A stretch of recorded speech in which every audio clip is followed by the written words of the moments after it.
Bonjour et j'espère que vous allez très bien. Nous sommes à la deuxième partie de notre série concernant la création des reliefs. Et nous, dans cette vidéo, on va parler uniquement de comment activer la donne Landscape, donc la donne qui permet de créer des montagnes dans Blender. Et ça, on va pas activer ça dans le but de l'utiliser, mais dans le but de nous servir comme étant la référence de ce que nous allons créer tout au long de cette série. Donc, par exemple, chez moi, si je viens ici, j'ai simplement la donne landscape. Donc, les objets, je peux générer mes montagnes ici. Donc, pour ce faire, je vais d'abord cacher cet objet-là. Donc, chez vous, parfois, que lorsque vous venez ici, c'est pas activé. Donc, nous allons aller activer ça ensemble. Donc là, je les ai désactivés et donc nous avons tous la même configuration maintenant parce que ici, il n'y a plus cet add-on ici, donc il n'y en a plus. Donc pour l'activer, vous allez venir non, nous allons partir dans Edit et venir dans Préférences. Une fois que nous sommes ici, bon, vous avez trois possibilités. Soit vous recherchez AN Landscape, donc soit vous le recherchez tout au long de cette liste, mais ça sera trop beaucoup. Donc là, vous pouvez aussi faire la recherche. Donc vous faites moins LAN land, donc land, une fois que vous faites ceci, vous avez cet add-on ici, donc une autre, donc vous cochez pour activer cela et vous fermez pour en avoir ça ici. Donc vous avez encore une autre possibilité, rien de très compliqué aussi cette fois-ci. Donc je vais désactiver ça comme ça. Et donc, l'autre possibilité, c'est de venir simplement dans Add Mesh. Et dans Add Mesh, vous en avez simplement ici et vous cochez et vous pouvez simplement fermer et vous allez retrouver votre landscape ici. Donc, une fois que vous avez fait, sachez qu'avec Landscape, on n'est pas seulement, avec Landscape, on ne génère pas seulement des montagnes. Donc, vous pouvez voir ici, on a une montagne. Donc là, on a par exemple des caillons. Donc là, vous pouvez voir ici, on a large terrain. Donc, un terrain très large, comme vous voyez ici. Vous en avez vraiment plusieurs ici. Et donc, comme vous pouvez voir, tout au long de cette série, on aura l'occasion de reproduire ces paramètres que vous voyez ici. Donc, ces paramètres ici. Donc, l'objectif serait de reproduire à peu près la majorité de ce qui est là. Bien qu'il y a certains qui se répètent, mais au moins nous allons parcourir à peu près la majorité de ces formes de relief. Alors, comme je parlais que cet add-on n'est pas là seulement à vous générer des montagnes, parce que là, une fois que vous avez généré, vous allez avoir des problèmes quand vous allez passer sur vos shaders ici pour créer une texture, parce que vous n'allez pas avoir la carte de vos textures. Donc, pour créer vos cartes pour créer la carte de ces textures qui sont là, donc de cette forme qui est là pour créer sa carte des reliefs, rien de très compliqué. Vous allez venir simplement dans création. Donc vous allez venir dans création, je sais pas, vous cliquez sur la touche M.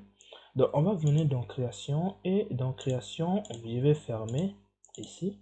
Donc vous allez avoir tout forcément landscape, landscape tool et mine. Donc vous allez rentrer dans tool et là vous allez venir création de l'érosion. Et c'est ça qui va vous permettre de créer une carte de relief. Donc n'importe quelle carte vous pouvez imaginer pour votre relief, vous allez avoir ça à partir d'ici. Donc une fois que vous cliquez, donc là, vous allez attendre un tout petit peu parce que quoi, c'est fait en langage Python et non en langage C, donc ça va être un peu plus lent. Donc là, vous avez des paramètres pour paramétrer l'érosion. Donc si vous voulez faire des érosions, c'est à vous de voir. Moi, je ne vais pas y toucher. Donc pour voir vos cartes, vous allez venir ici dans White Paint ici. Et là, vous allez voir la carte qui a été générée. Donc cette carte, ça mélange la carte de l'érosion et aussi la carte de la pluie. Donc là où vraiment l'eau a coulé beaucoup plus et là où l'eau a creusé aussi. Donc vous allez avoir... Donc pour voir les autres cartes des reliefs, vous allez venir ici. Et là, vous avez plusieurs cartes. Par exemple, ici, la carte de pluie. Donc, vous pouvez voir des zones qui sont plus mouillées. Donc, vous pouvez voir ici la carte de la pluie. Vous pouvez voir ici, bon, vous en avez plusieurs, les secousses, donc les dépôts, là où l'eau vient de se déposer. Vous allez aussi avoir des sédiments, là où vont se créer un peu plus de pierres. Donc vraiment, vous avez plusieurs cartes ici. Alors, cette carte est faite pour interagir avec la simulation de Blender. Donc, pour interagir avec la simulation ici. Cette carte n'est pas faite pour être utilisée comme étant une texture. Donc, pour utiliser cette carte étant comme une texture, vous allez venir dans Vertex Paint ici. Et une fois que vous êtes ici, apparemment, vous ne voyez rien. Mais la toute première des choses, c'est de revenir sur la carte, choisir la carte auquel vous voulez faire. Donc, le mieux serait de quoi? De venir là, d'essayer de choisir votre carte et laisser la sélection sur ce que vous avez choisi. Donc, moi, je laisse sur Capacity. Donc, c'est ce qui englobe un peu toutes les cartes ici. Donc, je reste sur Capacity. Ensuite, sans pourtant sélectionner autre chose, je reste sur Capacity. On passe sur Vertex Paint et vous allez venir ici dans Paint. Vous allez cliquer dans Vertex Color from White. Donc, une fois que vous avez cliqué, et là, vous avez votre carte qui a été générée. Donc là, vous avez bien votre carte de relief qui a été générée. Donc, vous pouvez venir dans Shading ici. Et là, je crée un nouveau matériau. Et là, rien de très compliqué. Vous venez prendre le nœud attribute ici. Donc, bon, c'est pas le nœud attribute. Vous venez prendre le nœud qu'on appelle data, je sais pas, color attribute comme ça. Et une fois que vous avez pris, vous prenez justement le nom ici. Donc, ça peut arriver que vous ayez plusieurs noms. Donc, le nom qui est là, vous allez aussi le retrouver dans color attribute. Et là, vous avez fait. Donc, une fois que vous avez cliqué ici, vous allez avoir ceci qui va se créer. Donc, je peux directement me connecter. Et là, bon, si je passe en mode matériaux ici, donc on attend un tout petit peu la compilation. Et là, vous voyez bien que vous avez votre carte. Je peux passer en mode rendu ici. Et là, vous pouvez voir que vous avez votre carte qui est bien générée. Donc, peut-être qu'il y a une chose encore que j'aimerais vous dire aussi, c'est la carte de hauteur. C'est très important de travailler aussi avec la carte de hauteur. Ça peut vous servir à quelque chose que je ne sais pas moi.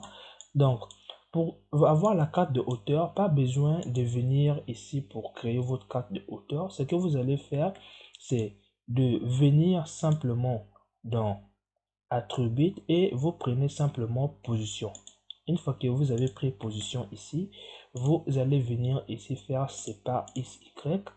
Vous prenez bien color ici et là, vous vous connectez sur Z ici et là vous allez avoir votre carte de hauteur. Donc vous voyez très bien que c'est pas compliqué. Donc j'espère que je vous ai donné toutes les informations sur la donne landscape et maintenant dans la prochaine vidéo je vais plus revenir activer cela. Pour les gens qui n'ont pas vu, je vais leur dire de revenir dans cette vidéo, de venir voir un peu comment qu'est-ce que j'ai expliqué dans cette vidéo.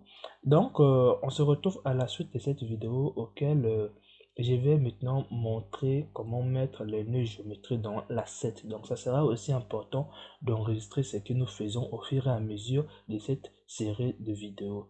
Donc on se retrouve à la suite de cette vidéo.